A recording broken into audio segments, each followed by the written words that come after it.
उनके चश्मे में जनेऊ का धागा लपेटा हुआ है। जिसके पास जनेऊ का धागा है वही काबिल है, जिसके पास जनेऊ का धागा नहीं है वो नाकाबिल है। जो टीका लगाए हुए है वो काबिल है, जो टीका लगाए हुए नहीं है वो काबिल नहीं है।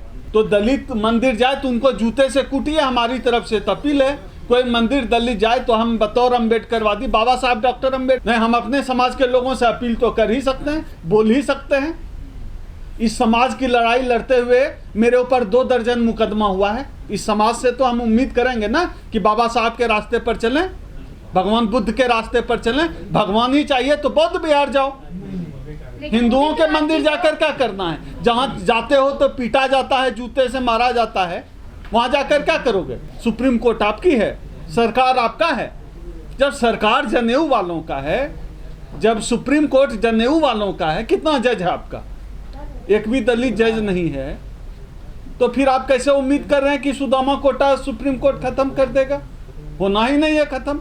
हम लोग लिख रहे हैं, इसका मतलब हम लोग ऐसा चाहते हैं कि खत्म हो जाए। जो चंदनधारी है उस पर यकीन नहीं है, जो चुटियाधारी है वहां बैठा हुआ है सुप्रीम कोर्ट में, उन जजों पे यकीन नहीं है। सुप्रीम कोर्ट में हमारी पूरी आस्था है, वो संवैधानिक संस्था है, उसका सम्मान करते हैं। लेकिन वहां जो जनेऊधारी बैठे हुए हैं उन पे यकीन नहीं है, उन पे विश्वास नहीं है, वो दलित विरोधी हैं। ये पूरा ईडब्ल्यूएस पूरी तरह से एक फ्रॉड है।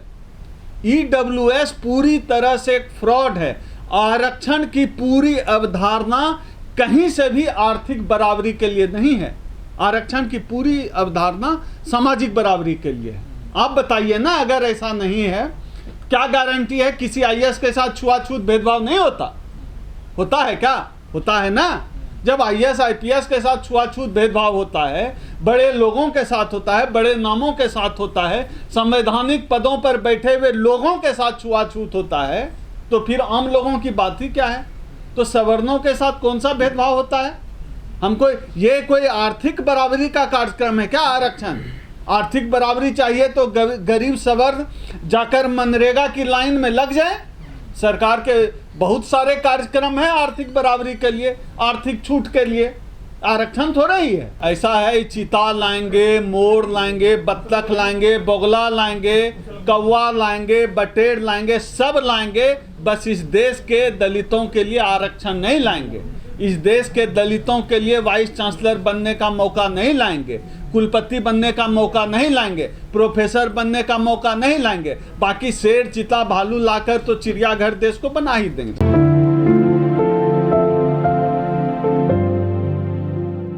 ये जो सुदामा कोटा को लेकर है, ये मामला आपको क्या लगता है कि हम लोगों के पक्ष में आएगा? बिल्कुल नहीं आने वाला है। ईडब्ल्यूएस का जो अभी दिलीप मंडल जी जो है लगातार लिख रहे हैं, तो लिख रहे हैं, इसका मतलब उम्मीद कर रहे हैं कि ऐसा हो जाए।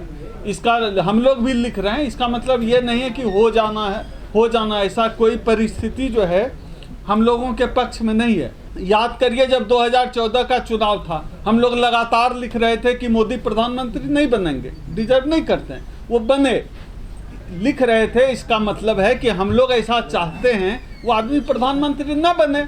अपने हिसाब से सब व्याख्या करता है, हम लोग भी व्याख्या कर रहे हैं। हम लोग चाहते हैं कि ये जो आरक्षण है, ये आरक्षण ईडब्ल्यूएस आरक्षण असंवैधानिक है, गैर कानूनी है, देश के संविधान के खिलाफ है, मानवता के खिलाफ है, और लोगों का जिनका हकमारी हुआ है उनकी और हकमारी हो। अब तक हम लोग गड्ढे में हैं, हम लोगों को पताल में भेजने की तैयारी है। जो कुछ भी बदन पे अभी बोटी भी है, इसको भी नोच देने के लिए यह सरकार और सुप्रीम कोर्ट तैयार बैठी है। इसलिए यह ईडब्ल्यूएस आरक्षण खत्म नहीं होगा। ये लोग बढ़ा दें भले कोटा, भाई जनेऊ वाले वहां बैठे हुए हैं। कोर्ट पे विश्वास नहीं है आपको? बिल्कुल नहीं है। कोर्ट क्या कोई बिल्डिंग होता है क्या? कोर्ट में जो जज है उस पे बात होगी ना। फैसला कोई बिल्डिंग, कोई ईंट पत्थर लिखता है। तो जो कोर्ट में जो बैठा हुआ है, जो जनेऊ वाला है, उस पे यकीन नहीं है। मोदी जी कैसे भेदभाव खत्म कर रहे हैं हम लोग देख रहे हैं ना। पूरे देश में जब से मोदी जी सरकार में आए हैं, दलितों के साथ भेदभाव की घटनाएं बढ़ गई है। दलितों को घोड़ी पर से उतारने की घटनाएं बढ़ गई है। मूछ रखने पर हत्या कर दी जा रही है। हाथरस में क्या हुआ बहनों के साथ? दिल्ली कैंट में क्या हुआ? रोहित वेमुला के साथ क्या हुआ? इसी मोदी सरकार के मंत्री ने चिट्ठी लिखी थी ना रोहित वेमुला के खिलाफ, उस भाई को आत्महत्या करनी पड़ी। ये मोदी जी कर रहे हैं। ये लड़ाई हारने की बात ही नहीं है। हम अपने समाज की कमजोरियों पर भी बात करेंगे ना।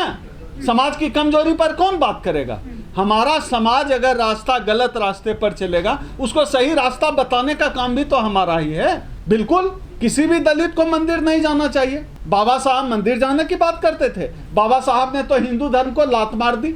बाबा साहब बुद्धिस्ट हो गए। मंदिर प्रवेश की लड़ाई लड़ना और मंदिर जाना आस्था के साथ दोनों अलग बात है। हम मंदिर दलित मंदिर जाए, हम उसके खिलाफ हैं, लेकिन मंदिर जाने का अधिकार होना चाहिए। देखिए ये क्या कर सकते हैं, मंदिर बनाएंगे, पुजारी बनाएंगे, मूर्ति बनाएंगे, पुतले बनाएंगे, लेकिन जो दलितों की जो बेसिक मांग है, जो दलितों की बेसिक ज़रूरत है, हमारी ज़रूरत है, हमें विश्वविद्यालय में वाइस चांसलर कब बनाओगे, हमें केंद्रीय विश्वविद्यालय में प्रोफेसर कब बनाओगे, हमें कॉलेज का प्रिंसिपल कब बनाओगे, हमें सुप्रीम कोर्ट में जज कब बनाओगे, हमें जो मेन स्ट्रीम मीडिया है उसमें एंकर और पत्रकार बनने का मौका कब दोगे, हमें कंपनी का सीईओ कब बनाओगे। हमारी मांग तो ये है। उनकी दृष्टि से हम सच में योग्य नहीं हैं, लेकिन संविधान की दृष्टि से हम योग्य हैं, इसलिए हम संविधान की बात करते हैं। तो सर आप रोड पे भी तो नहीं आ रहे ना सर? नहीं, सड़क इस देश में लड़ कौन रहा है? कम्युनिस्ट लड़ रहे हैं क्या?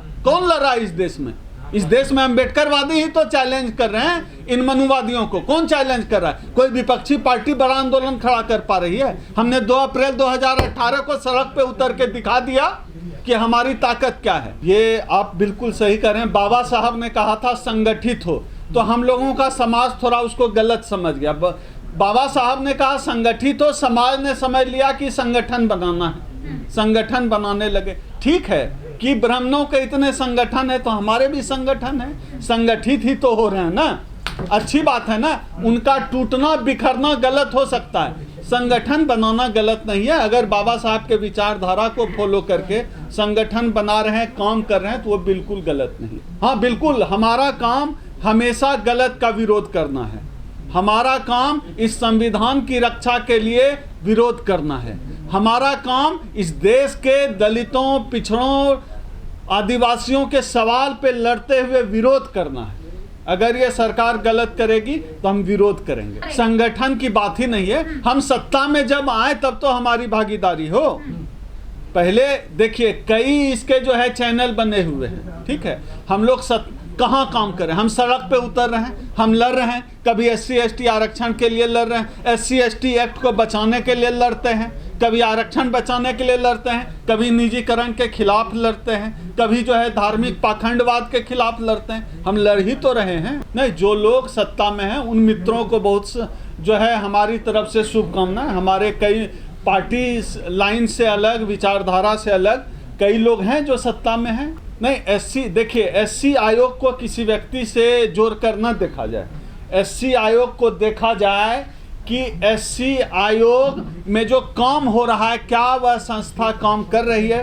हाल के दिनों में देखा गया है, जो राष्ट्रीय अध्यक्ष हैं विजय सांपला जी, SC कमीशन के चेयरमैन, राजनीतिक विचारधारा भले अलग हो, लेकिन देखा गया है उनके आने से आयोग में सुधार हुआ है, आयोग में लोगों की समस्याएं सुनी जा रही है। मैं अपने अनुभव के आधार पे बोल रहा हूँ। SC कमीशन में विजय सांपला सीधे, मैं देख रहा हूँ, मैं जाता हूँ ना SC कमीशन, वो मिलते हैं लोगों से, 2-3 दिन लोगों से मिलते हैं, इंटरेक्ट करते हैं, और मैंने सैकड़ों ऐसे केसेस देखे हैं वो सामने उन्होंने किया है। हमारे द्वारा ही दिए गए सैकड़ों आवेदन पर कमीशन ने कार्रवाई की है। क्या है कि कमीशन कोई बिल्डिंग तो काम करता नहीं है, वहाँ जो लोग, जो पदाधिकारी है वो काम करते हैं। तो अभी जो पदाधिकारी हैं, अच्छी बात है कि उनके हाथ से अभी काम हो रहा है। इस मोदी सरकार में कोई अधिकारी काम करे तो उनका सम्मान करना चाहिए। देखिए क्या है, यह पूरी तरह से आपराधिक मामला है। जो अंबेडकर छात्रावास में हुआ है वो आपराधिक मामला है और उसमें जांच करनी चाहिए।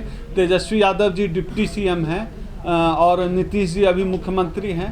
तो चूंकि तेजस्वी यादव के जाति के लोगों के बारे में बताया जा रहा है कि उस जाति के अपराधियों, तो हमारा आपके चैनल के माध्यम से आग्रह है तेजस्वी जी से कि जाति का चश्मा हटाकर, वैसे भी जाति के चश्मे से चीज़ों को नहीं देखते हैं, क्योंकि हाल में देखा गया कि वो अपने कार्यकर्ताओं को लगातार सचेत कर रहे हैं कि अपना बॉडी लैंग्वेज बदलिए, काम करिए। तो जाहिर सी बात है अभी जो सरकार है बिहार में बहुत बढ़िया काम कर रही है, सामाजिक न्याय के लिए भी बढ़िया काम कर रही है, और किसी आपराधिक कारनामे की वजह से, व्यक्तिगत झगड़े की वजह से उसको बहुजन में दरार की तरह न देखा जाए। देखिए, मीडिया तो जहाँ बैकवर्ड का रूल होगा जंगल राज है, जहाँ सवर्णों का शासन होगा वहाँ मंगल राज है, मीडिया की यही भाषा है। देखिए क्या है, कर वो राजनीति रहे ना, कोई सामाजिक कार्यक्रम तो कोई चल नहीं रहा है, धार्मिक कार्यक्रम, कर राजनीति रहे। आपका समाज ही इतनी जातियों में बटा हुआ है, जाति देखकर वोट दे रहा है, जाति देखकर शादी कर रहा है, जाति देखकर नौकरी दे रहा है, जाति देखकर पानी पिला रहा है। इतना जातिवादी समाज में आप सोच रहे हैं कि कोई एक पार्टी बिना जाति देखे वोट दे, चुनाव टिकट बांटे?